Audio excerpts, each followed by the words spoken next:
Ladies and gentlemen, welcome back. Welcome back to another wonderful episode of the Bush League Huddle Fantasy Football Podcast. Week 15, we are here. If you made it this far, pat yourself on the back, give yourself a high five, right? You're in the fantasy football playoffs.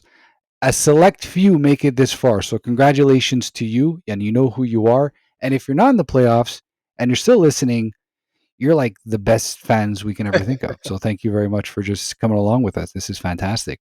And if you just want to listen to unnecessary fantasy football banter, hey, you come to the right place. But we got a fantastic episode for you. My God, we're kicking off the fantasy football players. This is the most exciting time of the year. Whew, we got a fantastic episode for you, like we always do. But before we jump into that, we ask you please to follow us on YouTube, Spotify, Apple Podcasts, TikTok, Instagram, Twitter, for your weekly fantasy football breakdowns. Not too many weeks left, but you understand. Send us your waiver questions because that's still very important. Send us your sit-start questions, especially this week where it's do or die. For those of you who don't have a bye going into this week and your week 15, this is it, man, or ladies, or other genders. This is it. This is what we waited for all year long. And you know what? We don't even have an opening drive this week because we don't need one. We're not gonna sugarcoat this episode. We're not gonna give you any fluff. We're not gonna put some fillers in there. We're gonna go right into the meat and potatoes of this episode. We're gonna jump right into your love-hate picks. We're gonna get the ball rolling right now. All I can tell you before we begin, please don't pick up Phillip Rivers.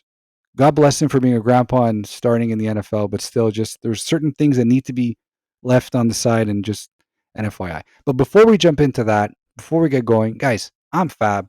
We got Roger on the horn. We got Knack as well with that little stash. We're ready to rock and roll over here. Let's get going. We're gonna kick this off right away with our love-hate picks. Knack, go for it. Let's do it.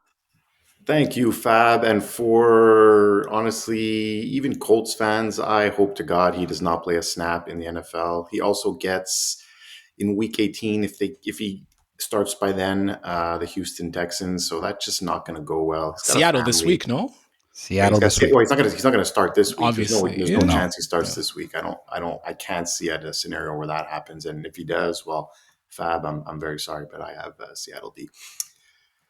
Let's get things started with the love-hate, guys. Before we do start off the Week 15 love-hate, let's just rewind and to Week 14 and see how we did as a collective, as Mike Tomlin likes to say.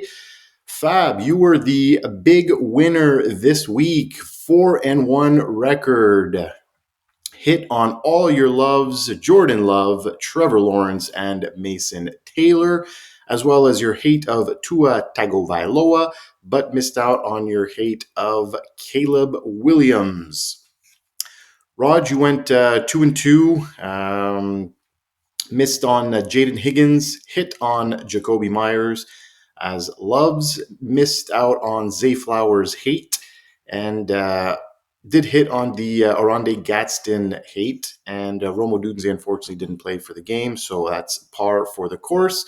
And I ended up also hitting on all my loves, Devin Neal, Jordan Mason, and Isaiah Likely, and missing out on both my hates in Woody Marks and Travis Etienne.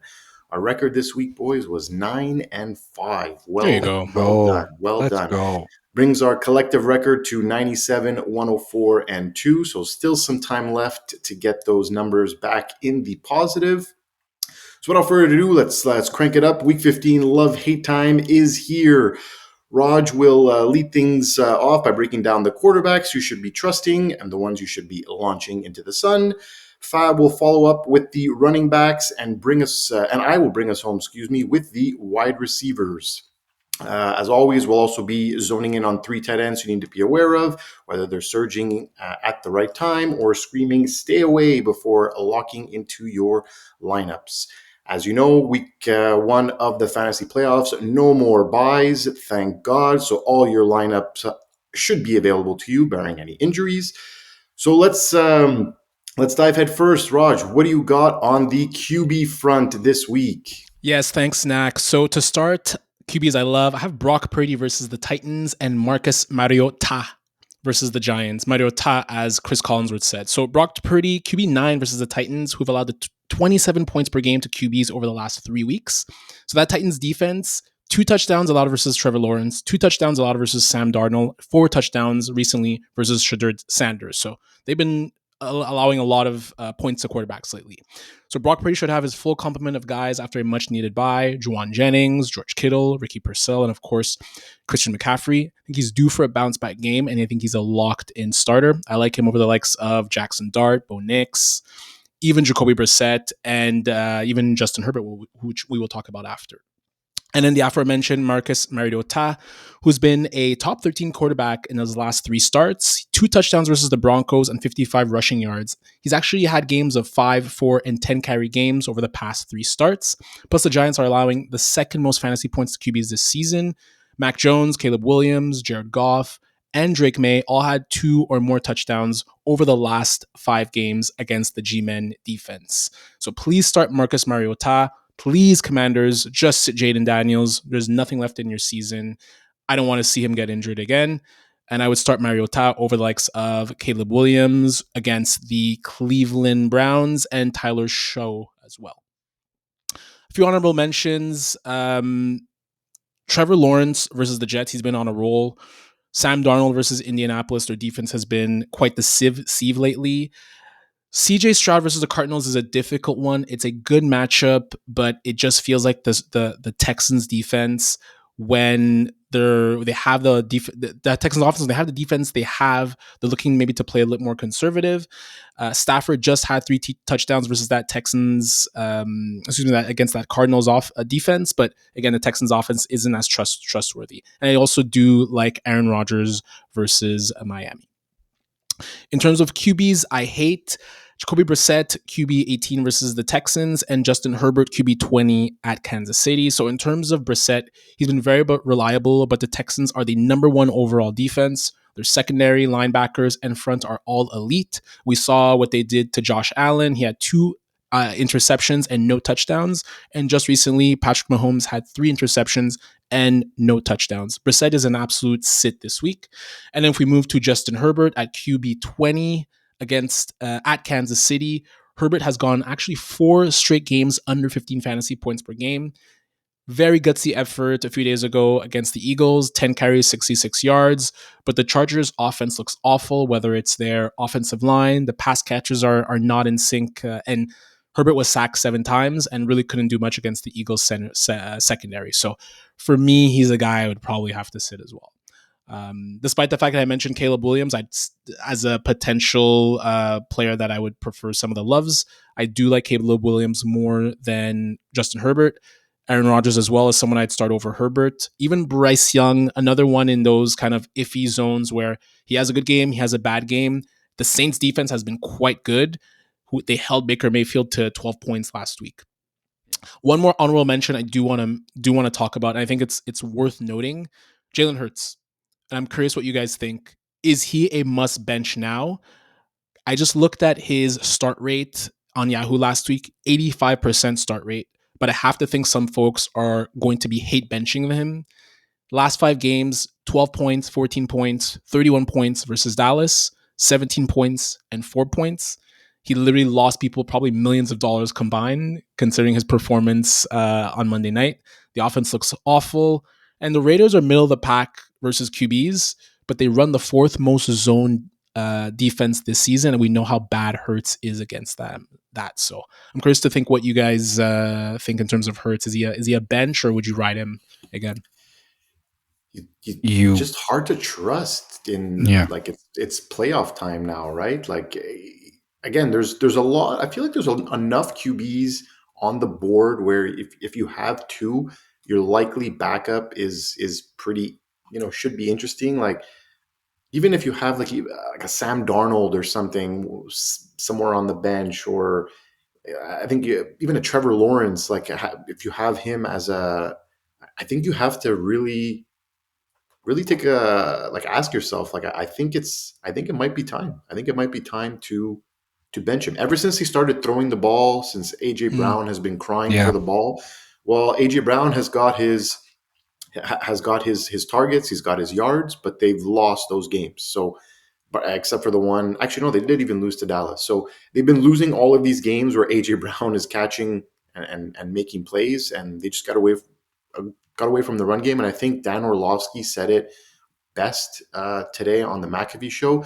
They run too much out of the shotgun. There's just way too much shotgun. They've got to go in the under center. And I don't know. I think Jalen Hurts for me is definitely not a guy I would trust. Yeah, I wouldn't trust him either. But then again, at this point of the fantasy football season, you have him and you're in the playoffs, and you might not necessarily have a better option to start. Listen, I don't have Jalen Hurts on my team right now in any of my teams. He would be a much better quarterback than most of the quarterbacks that I have, and that's not saying a lot, quite frankly, because he's been a very good quarterback throughout the season. He's had a bit of a spell right now. You hope that against Las Vegas, it's a good get right game, because Week 16 is against Washington. That's a great matchup. Week 17 versus Buffalo, that's one where I would actually have a conversation about sitting, because that's also in Buffalo as well. We don't know what the weather's going to be like in 2 weeks from now, but I wouldn't be surprised if it's snowing or if there's sleet or if there's, conditions that are not really conducive to Jalen Hurts throwing the ball, which actually might even work in his favor, because then he's going to rush a little bit more and play less out of the shotgun. It's the thing. He doesn't run. He doesn't even run anymore. He can't throw out of the run. Yeah. He doesn't run anymore. He looks slow. His arm talent looks awful. And can we just say he's not a good quarterback? Yeah, for sure. I think that's another. I didn't want to bring it up here. I think that's more of an off-season quarterback. Real life quarterback. Like, he's not. And like, the guy won the Super Bowl. Fantastic. He does well for the team. Playoff run, amazing. Right? And that's what's crazy to think. But he also had Saquon firing on all cylinders. Exactly. So and the offensive line was running very well. They need Lane Johnson back. That's the big deal for them too. Sure. You can see how much this team's success is predicated on the health and performance of the offensive line. And they even stopped pushing. I've noticed that. Notice how much there's not a lot of it, because some of these guys are out and they just don't trust the current guys to do it. I think the last thing I'd say on it is I feel like Hurts is a must start in 2 QB, and I think to Mac's point, in 1 QB, like I had a league where I'm not in the playoffs, but I have Jalen Hurts and Matthew Stafford. I would 100% start Matthew Stafford over Jalen. Without a question. But 2 QB, I think like he's a must start. For sure. 2 QB, it's not there's no brainer there. For sure. Thank you for the QBs, Raj. Keep things rolling here now, Fab, with the running backs you love and hate this week. Yeah, here we go. We got running backs, baby. So at this point of the season, I don't think I have to say it. You start your studs. You don't get cute. Matchup be damned. So I'm going to focus on those fringe RBs that had that flex appeal that you should consider or should not consider. So if my loves this week, I have Aaron Jones Jr. versus Dallas and Chris Rodriguez Jr. versus the New York Jets. I just realized both of them have a junior in their name. I didn't even do that on purpose. So I got 2 juniors. The seniors are going to watch their kids play.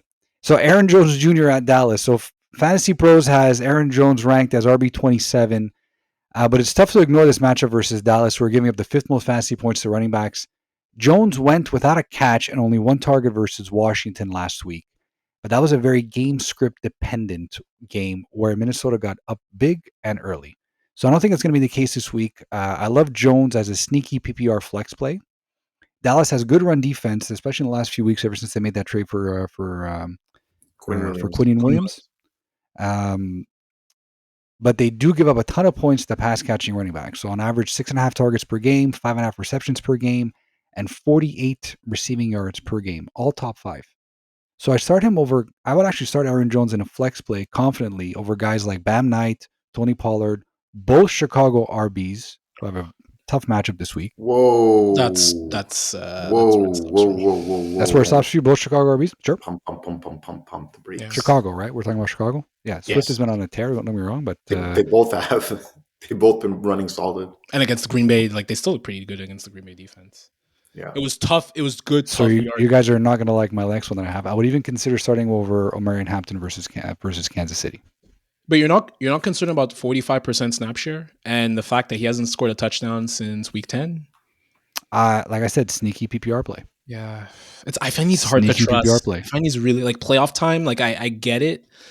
I find he's like hard to trust just because of how much he splits with like 37% snap share, 45% snap share last 2 weeks for Jones, Aaron Jones Sr. by the way, not Junior. It's senior. I apologize, sir. Yes. Apologize to him. Apologize to Oh, I whoever was it saying, sir. I meant him. I wasn't referring to you. is. Just I don't know that backfield, that offense. I get it with the defense though, like Dallas. Listen, but he is the starter. We can agree on that because when he plays, he plays. Yeah. When he's healthy, he plays. And he has very good usage in that offense. What we're looking at over here. So 44% snap share versus Jordan Mason's 30% snap share. Fine, that was last week. 50% of the rushing attempts versus 39% of the rushing attempts. Fine. So again, on top of that too, 34% of routes versus 14. Before I get into statistics, right? Targets per route run, 33%. 13% of the targets. The only knock that I'll give on Aaron Jones, which is not a reason why I would be starting him again, it's the goal line work. Obviously, that goes to Jordan Mason. He is the bigger back, right? He's liable to literally just get injured like at any moment and spontaneously combust. Listen, I still like the matchup this week versus Dallas. And at RB27, there is value there. My God, spicy, guys. Jesus, look at this. Well, huh? It's good. It's about I time. like it. It's about time. I like Let's it. wake up. I Let's like go. But as far as usage is concerned, he's getting the most amount of usage in that backfield, and that's not even close. The only time he doesn't get usage is when he's injured. And then it goes to Jordan Mason. Which is like 1/3 of the time it can happen. I'm not saying that he is a model of health consistency in the NFL. If anything, that is the opposite of what Aaron Jones Sr. is. And we've all said that every single year. But what else have we always said? When he plays well. When he plays well. He's good, period. He has a good matchup against Dallas. Sue me. I like the matchup play and a flex play. Moving on to Chris Rodriguez Jr. My goodness. Also versus a very good matchup at New York Giants. So another fringe flex play with an upside matchup. Rodriguez has quietly taken over the lead back role in Washington and faces the Giants this week. They give up the most rushing yards to opposing running backs and the second most fantasy points. An interesting stat in neutral game scripts, which is likely the case this week as most of the offenses are dumpster fires. Rodriguez is handling about 65% of this early down work and 100% of the goal line carries. So I think he's a very good bet to outperform his RB28 ranking in a plus matchup.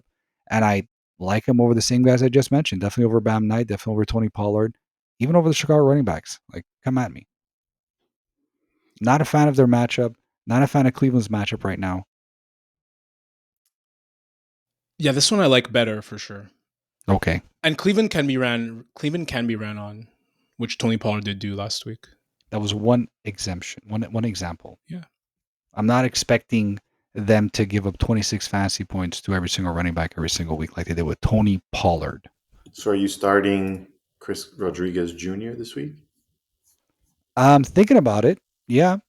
Because, yes, he's on my team, and I know you're looking at my team, because I'm actually facing... Ladies and gentlemen, just to give you a bit of a context, because Nak's going to be throwing some passive-aggressive shots throughout the entire episode here. Nak and I are facing each other in the Bush League Huddle, where I was unexpectedly allowed to get into the playoffs, and I apologize for my opponent last week. I'm just as surprised as everybody else is, quite frankly, because not only did I get into the playoffs, but I actually finished 5th, which is even more of a shock. Anyways, so Nak is looking at my team right now. He's deciding who I'm going to be starting, and I'm doing the same thing with his team. Quite frankly, let's be honest. Now you gotta show your opponent some respect. Snow So yeah, Nak, I don't know if I'm starting Chris Rodriguez yet. I'm thinking about it though. I'm thinking about it long and hard. Snow in the forecast in New York. It's more of a running game then. It's perfect. Perfect. A lot of fumbles. Right up Chris Rodriguez's alley, especially when it's in neutral game script where he takes about 65% of the early down work. Hopefully the MetLife turf is... Hey, but speaking of which, did you guys hear about that news though that came out in 2027 or 28? All NFL fields have to meet specific standards and they have to have their field or their turf or whatever by particular vendors that are only approved by the NFL. Yes. It's fantastic. Yes. Yeah, Can they just burn MetLife down too? Like just redo that stadium. Like it's just I mean, it's just a like new ugly. stadium, but like it's time though. It's At the same ugly. time, it It's already wasn't. ugly. It's already The ugly. problem. It was like it was the first new stadium that came out right before all the big new technological advanced stadiums came out, and it's like now it just looks like It's a it doesn't carbon look it copy of doesn't look Giant special. Stadium. It's Yeah, what? it It's is. a carbon copy of Giant Stadium. It is. Yeah, it is. Yeah. It's not nothing to behold. Anyways, I have a few honorable mentions who have also plus matchups that you should consider for a flex play as well. So the New York Giants running backs, they go up against Washington, like I mentioned. Tyron Tracy seems like he's going to be healthy for this week. So just keep an eye out. I would definitely start him over Devin Singletary. But Devin Singletary did have a very good game in week 13. So also keep in mind as well. Both Carolina RBs, they both seem to be eating right now, even though it's a full timeshare. I think Chuba Hubbard actually kind of came out and said, you know what, hold my beer. This is still my running back room. And you got to give props to that too. But both of them have a very nice matchup. And uh, Devin Neal, the New Orleans running back, who goes up against Carolina as well. So something to look into as well. Those are guys that I'm also looking at too that I think you should be considering rostering and starting if you have the chance. So those are Hubbard my. RB. Sorry, Hubbard RB 32, which is surprisingly quite low It for this. is. It is, It's and full timeshare over there. It's really it like I has think to they're be. going 50-50, and it's Yeah, good. It's I think they're putting him there because it's like, is he the one who's going to score the touchdown? Is yeah. Dowdle The, to be the one who scored a touchdown? the recipe for Bryce Young is like 20 to 25 throws per game and just run the damn ball all the time. I think that's how they I agree. succeed. I fully agree. So now I'll move on to my hates for the week. So I have Omarion Hampton at Kansas City, and I have Kenneth Walker III versus Indianapolis.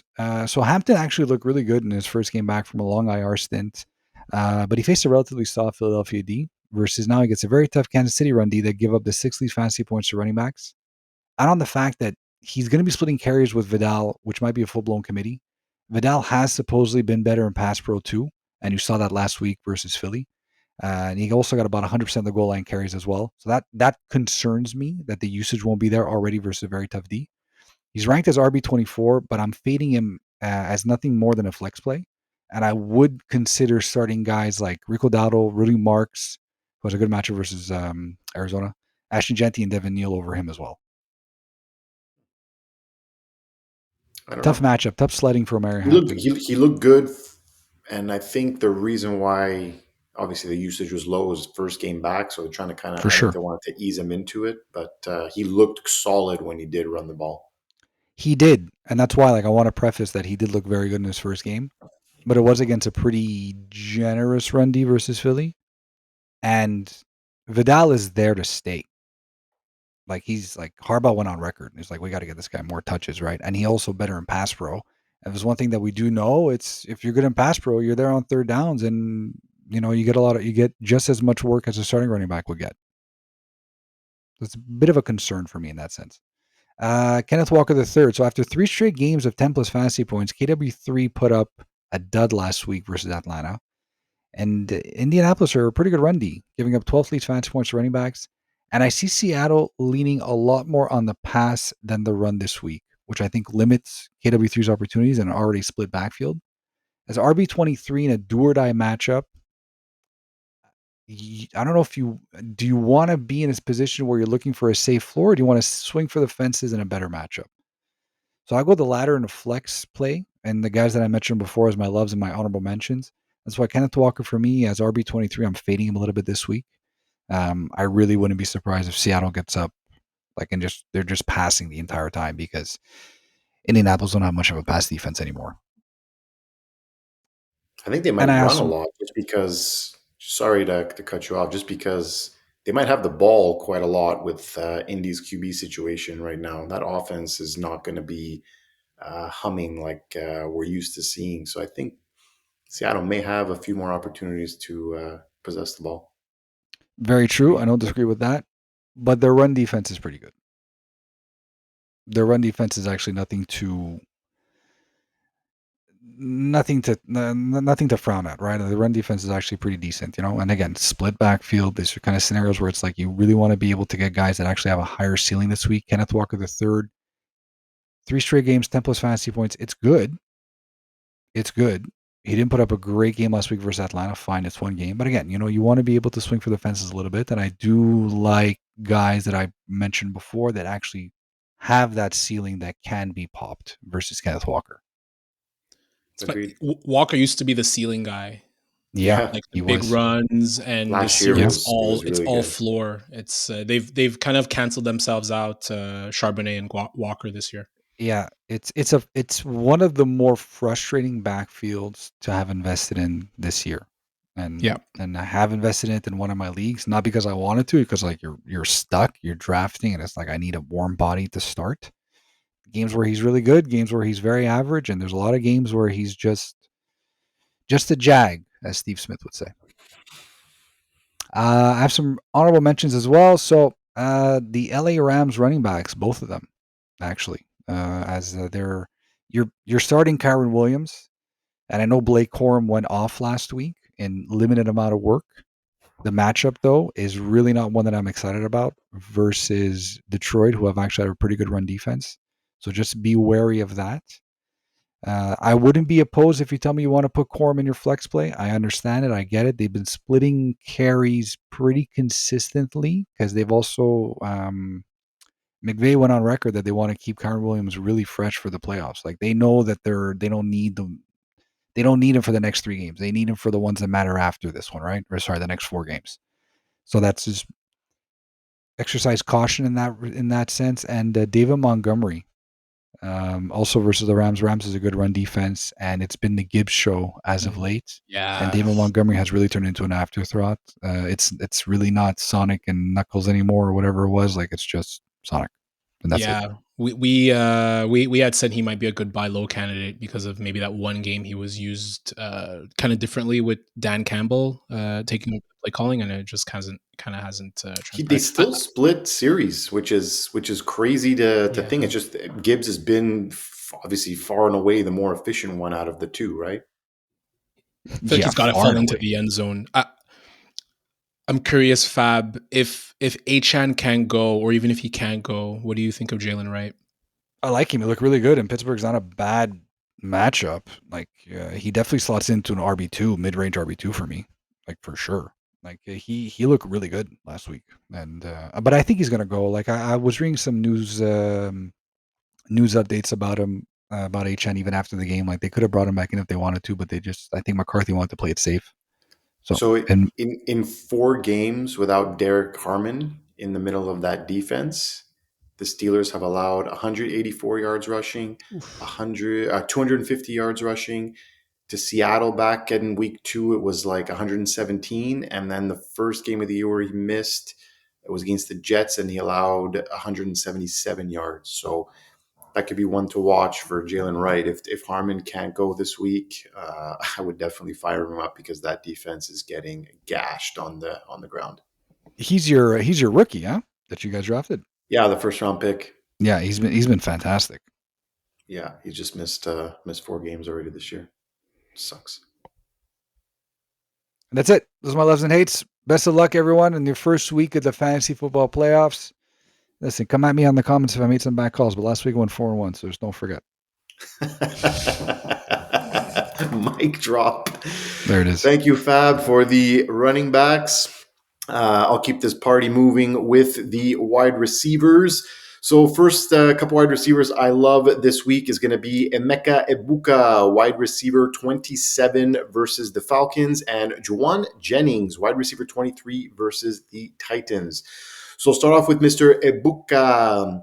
He started off fire, like super hot, and he was running away with offensive rookie of the year honors. He was the fantasy stud, and he was in your lineups, and everyone was waving, oh, I got him in the 9th round, and everyone was freaking out. But over the last 8 games, he's finished in single digits 7 times and has only found the end zone once in that span. Also, while seeing still an average amount of average target share of 9 per game. So Well, here comes the Atlanta defense to save the day. They have allowed an average 42.85 points to wide receivers over the last 4 games. So I expect Egbuka to eat in week 15. And I think Baker's due for a bounce back game as well. He's really due. Baker, I know he's injured, but he has not played well. No, Even pre-injury, it's not been last year's Baker. Tampa's been in a little bit of a slump, man. Yeah. Are you Yeah. concerned about Jalen McMillan potentially coming back? No, I don't think so. He's still getting No. his targets. Godwin came back and he's still getting the same amount of targets. I think he saw 10 targets last week. Yeah. So, Yeah. and he also dropped a surefire touchdown pretty much to win the game Oh against yes. the Yeah. Saints as well. So his numbers could have been much better. But Atlanta has just been giving up points like they're going out of style to wide receivers lately. Egbuka has been averaging like 32% target share in since week 8. Something's got Yeah, to give. yeah. Something's got to give, This is. and I that's think this is the week. yeah. This is the week. I also like Jauan Jennings. Like I said, wide receiver 23 versus the Titans. So he's hot right now, scoring a TD in 4 of his last 5 games, and he's clearly operating as the far and away WR1 on the team. Even with Purcell back, it's not hampered his target production. And fresh off a bye, he gets a Titans defense that's giving up an average of 32 points a game to the wide receiver position over the last 4 weeks, and 25 points per game to opposing teams' WR1. So I think Jennings could push for WR1 numbers this week. And I actually like both of these guys better than Chris Godwin, DK Metcalf, Michael Pittman Jr., and even Cortland Sutton. Yeah, Michael Pittman Jr. is going to be a fade for the rest of the season, unfortunately. Yeah, I That's think that All whole of those Colts guys. yeah, offense, all of them really. Like and the now only they're going to startable stack player is Jonathan Taylor on that team, quite frankly. and now Mm. he's probably going to see some stack boxes as well. Yeah, exactly. Yeah. You got to really temper expectations, and it's a tough matchup too this weekend versus Seattle, as I'm sure you're well aware, Nick. Yes. I'm very well aware. But Honorable mention, I have. sorry, Nick, just to go on, like, sorry to interrupt you. San Francisco got a bye at a very opportunistic time, if you Oh think my about it, god. eh? Like Yeah, they're 9-4. You would assume that they're completely healthy and they can make a serious run. Right now they're I that think in division's 6th spot, bonkers. so they can go bonkers. Yeah, they can go bonkers around the season, and it's just like I wouldn't be surprised if they make a very late push. I wouldn't be surprised if they actually get all the way to the NFC Championship, quite frankly, because that team can be firing on all cylinders. Getting a bye this late and being healthy at the right time, like kudos to them. Yep. And my honorable mentions were Stefan Diggs actually versus Buffalo and Khalil Oh, Shakir at New England. I think there's going to be some points scored in this matchup, interesting. and I think Shakir is going to have one of those PPR games that everyone loves to see. So keep an eye on both of those wide receivers as well. The wide receivers I'm fading this week, where we have Michael Wilson, wide receiver 11 at the Texans, and Christian Watson, WR29 at the Broncos.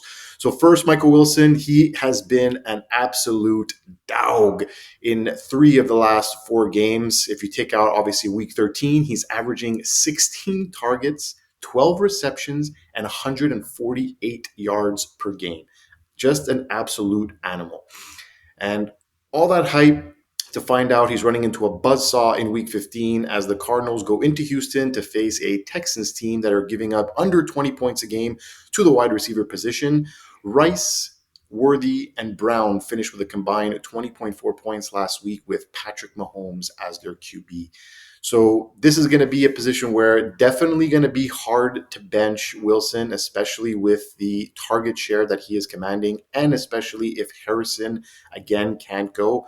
Hard to bench, but I do like Tetroya, McMillan. I like McLaurin, even like Wandell Robinson, and maybe even Chris Olave over him this week, just with better matchups on paper. Yeah, Th- definitely Chris Olave. That guy's been the model of consistency since the beginning of the season. This one's risky, I find, because a lot of it has come at garbage time, and you would expect the Cardinals to be in garbage time here. For sure. This is it's It's a tough. really Like just risky the one, I think. matchup is just so difficult to say. Like I don't see Brissett carving the Houston D even in garbage time, right? I can't see a world where that happen. But I don't know how you bench this guy. He's just been an absolute stud. I'm just fading him over Yeah. these few players here that I mentioned. Then I have also Christian Watson, WR29 at the Broncos. So another not so great matchup on paper.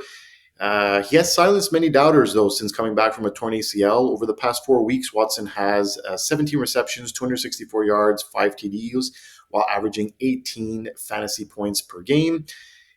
He does, like I mentioned, get a really tough matchup in Denver versus a Broncos D that is rested, coming off their bye, and can consistently allow single-digit points to the wide receiver position.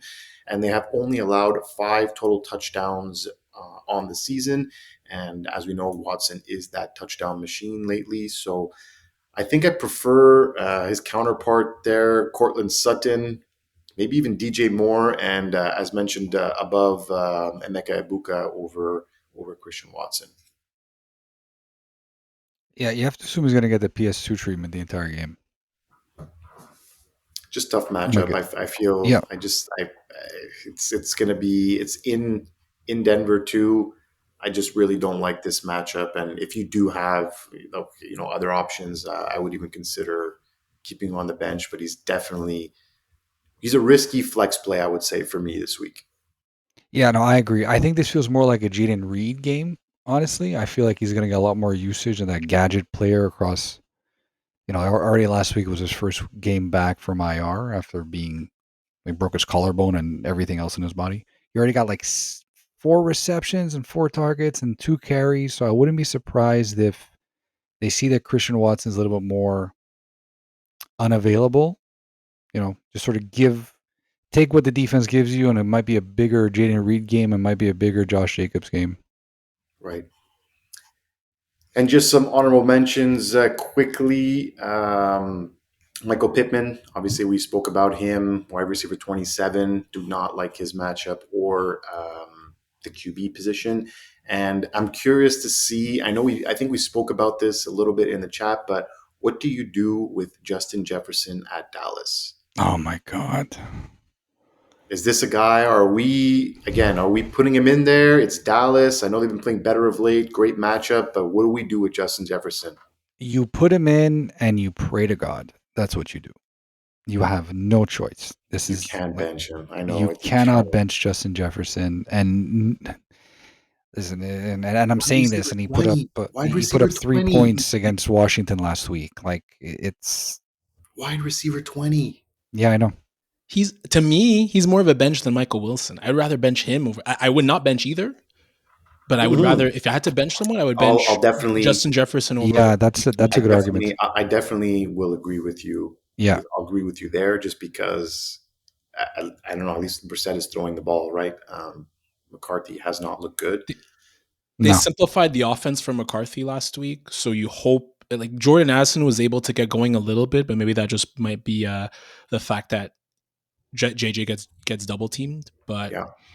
I couldn't live with myself if I benched Justin Jefferson and then he went off in the playoffs. It's impossible. Especially. Zero. It's impossible. It's like, remember when we were talking about Derrick Henry early on in the year? Yep. How do you bench Derrick Henry? He comes back with 25-point performance, and then you want to jump off a cliff. So that will do it for the wide receivers. Raj, why don't you quickly give us a tight end you love or hate this week?